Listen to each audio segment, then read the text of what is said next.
Et les Bleus, vous le savez, qui ont besoin d'un match nul pour être assurés d'être premiers de leur groupe et peut-être dans ce cas-là d'éviter la redoutable Croatie, leader du groupe D.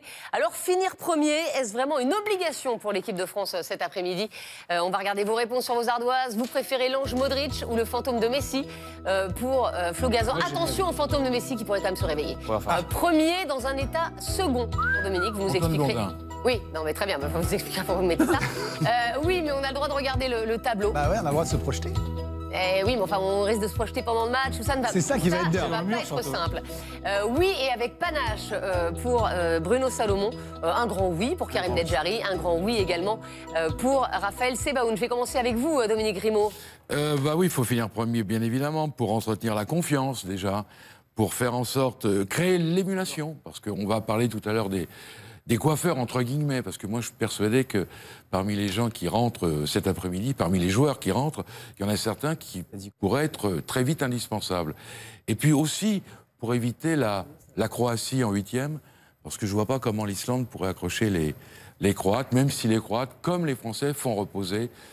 Voilà 3 bonnes raisons pour finir premier.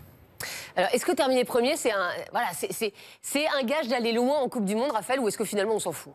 Si vous voulez gagner la Coupe du Monde, depuis 1986, moment date où on a arrêté les doubles phases de poule, c'est obligatoire. Regardez la preuve avec ce tableau. Tous les vainqueurs des Coupes du Monde depuis 1986, on n'a pas pu vous mettre 1986, la victoire de l'Argentine, tous les vainqueurs ont terminé premiers de leur poule. Et quand on va un petit peu plus loin dans le détail, même constat chez les finalistes depuis 1998, à part la France en 2006 qui avait atteint la finale de la Coupe du Monde. Donc c'est une obligation si vous voulez aller le plus loin possible dans la compétition.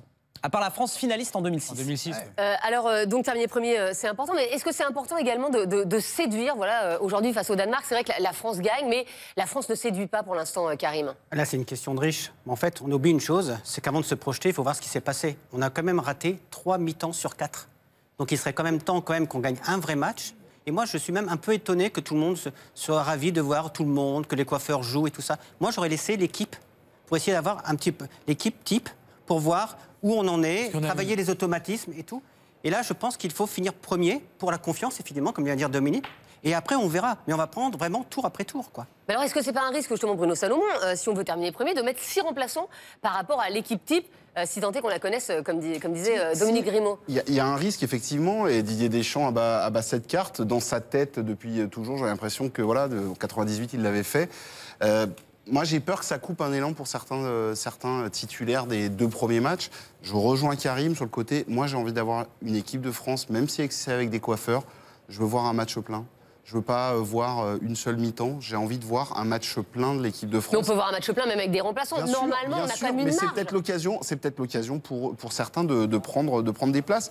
J'espère que les cartes vont être rabattues du côté de Didier Deschamps et qu'il acceptera encore un petit peu plus de concurrence.